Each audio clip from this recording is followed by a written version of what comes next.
What's up? Day 4, guys, of the Golf Grand Prix Challenge. First time we're seeing a club change, so you'll see these reflected in my Guide for Ultimate Golf app.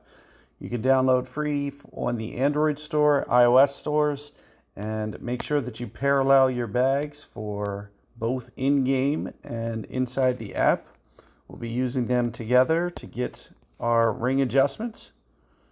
And this is day 4 of the challenge, and we'll be seeing the barchetta come out. So I'm just going to go ahead and blast this one up as far as possible and just get my bearings, see what looks good here. I'd imagine, this is definitely one of the shorter holes that I've played. Just want to see what we can get to. Can we get it to a wedge? It looks like we're very close, so you're about a pin away from being able to pull that shot off easily. I'll still be able to probably do it. We're just going to have to do it with maybe just a little bit of topspin.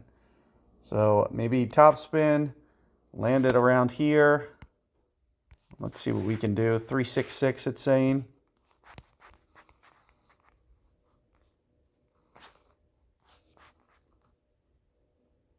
We're kind of intentionally landing on the fringe here, maybe with some extra power. I'm actually going to go just beyond what the typical is, as I imagine it's going to deflect a little bit more. But you can see that I get myself just a little bit in between clubs with the natural full power shot. So you may want to do something just to get it just a little bit farther. And you can see I actually landed right on the front of the green. If it would have actually hit the fairway, it would have actually ran out farther. So I probably would have got there had it actually just landed just a hair shorter.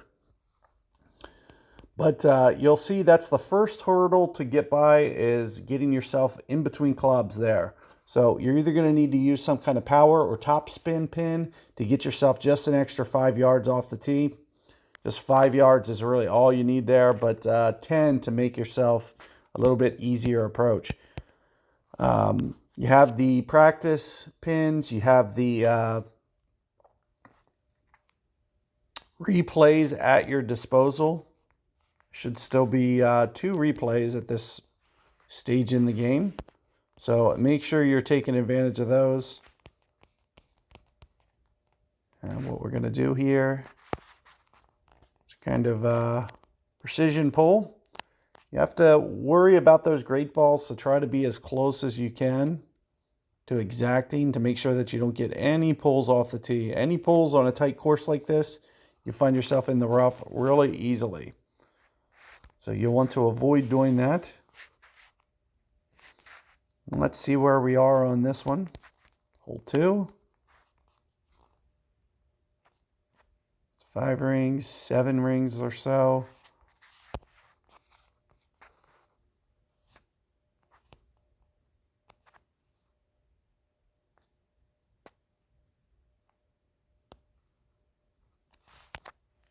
We're maybe keeping this 7 rings for max, give or take. We're going to have to keep pulling, see what the span actually is, though. That's 12, that's 16. Keep going. Almost 17 rings. So we're just going to set the span up for this. You guys can use similar spans. And we said we were, what, 7 for max with our setup. All of this is designed for you guys to get just a little bit better estimation.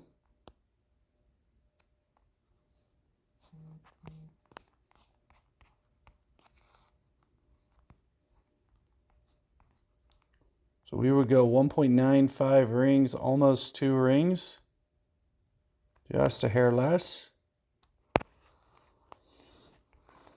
Let's see how this looks. The hardest thing is going to be judging the rollout on this thing. It looks like it's taking the break, maybe just a hair light on my adjustment.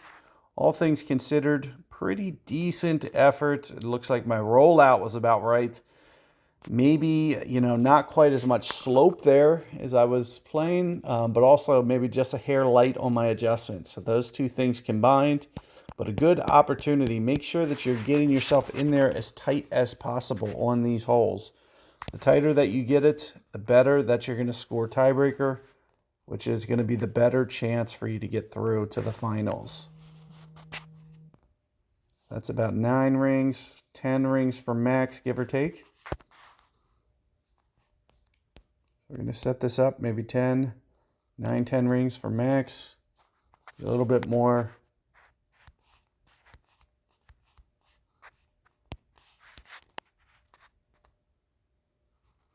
Somewhere down here, 177.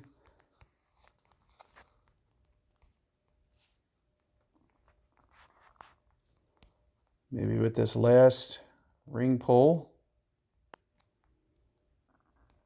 I'm just going to get lined up a little better.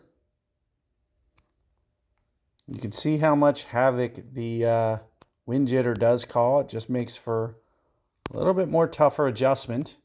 So that's where precision is going to come in, getting that wind to a smaller value.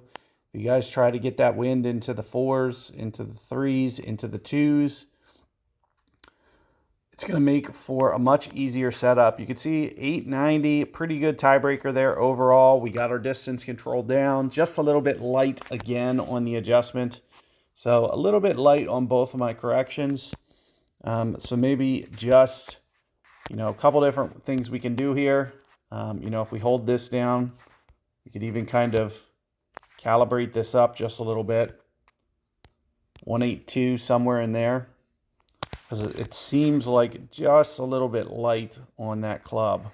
You can see that those little tweaks just kind of shift your numbers. And I got that just by holding down on the tool. It lets you tweak to where it will calibrate your club for you.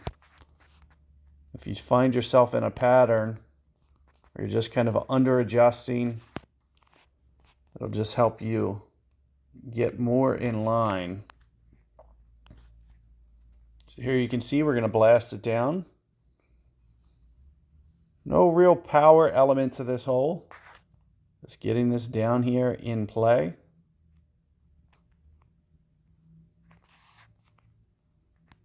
Little tricky tailwind here on this day 4. Here's min club. We're going to play this real close to min. You're going to see this is probably going to roll out substantially down towards min club. Not going to have nearly as much backspin. Going to be somewhere way down here. 175 on the rings. A very small wind adjustment.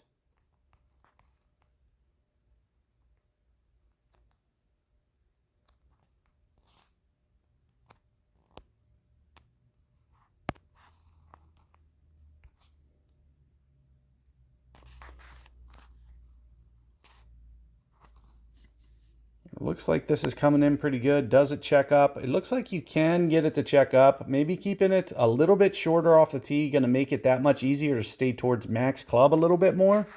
As you can see, I got a little bit long. The more you stay towards max club, the more that and look at this back of the green here. Very unstable hole back there. So a little bit more backspin, going to make that one easier. Try to get that, you know, tiebreaker score.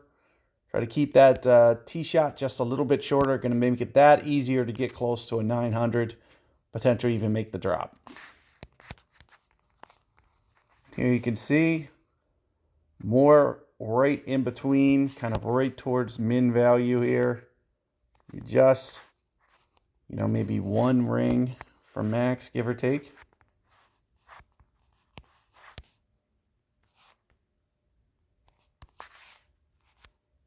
Right down here, 161.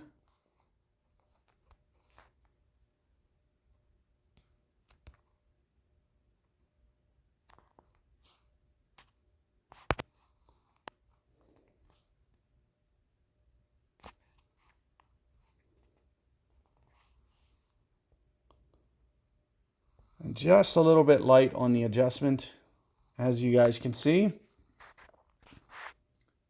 It's kind of a common theme for this club, and that's the reason that I started trying to calibrate it. And maybe it even, needs just a little bit more calibration than this. So 165 somewhere in here. 168.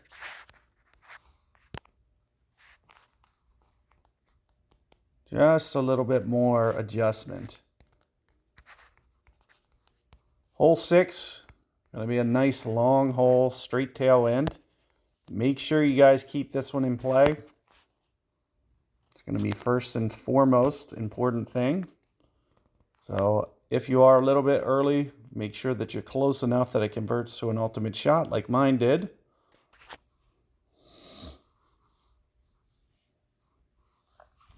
Let's see what we can do with no pin with the straight tailwind. I think there's a good chance that we're going to be able to get there. Stingray 7 is actually a pretty legit club. Always gives you a chance. But you can see that it actually kind of comes in collusion into this long iron. So we kind of put ourselves in a tough situation where we don't have much room to adjust that Stingray, making for just even that much more difficult of an approach for this one. So these clubs don't pair very well together, making that Stingray hard to be able to pull out. You almost had to intentionally leave it short, get that wind down, and make it that much easier for you to set up on a Stingray. The other alternative is we can probably just let it fly somewhere around here towards the bottom. We're just going to have to figure out a way to play the correct amount of rings, which is saying somewhere around 7. So if you can just kind of, visualize 7 rings, it's somewhere over here with our alignment.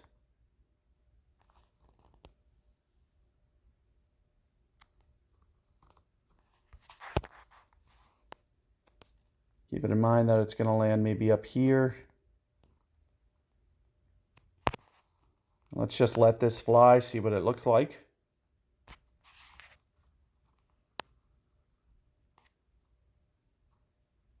So another way to get it done, but as you can see, just need to push that up just a little bit farther. So it makes for a tough setup, those two pairings with the headwind, as you can see. But definitely something that you can try to dial in if you can just visualize those 7 rings, 7.3 rings, whatever, 7, somewhere in that territory with your adjustment. Going to be the best opportunity that you have to get that one close, potentially get that double eagle. So best of luck with day 4. Hope to see you guys on day 5. Tightening up that using some practice pins. You can see this is probably one of the more difficult setups in terms of, just having no strategy is kind of the unprepared way to go about it. So using those practice pins, using those replays, going to be crucial on this day. This would be the time that I would go back over my round and just go clean this up and change all those 700s and 1600s into 1750s or higher, and 890s, 880s with those other holes 1 and 4. So best of luck out there. Let me know how it goes, and see you guys next time. Take care.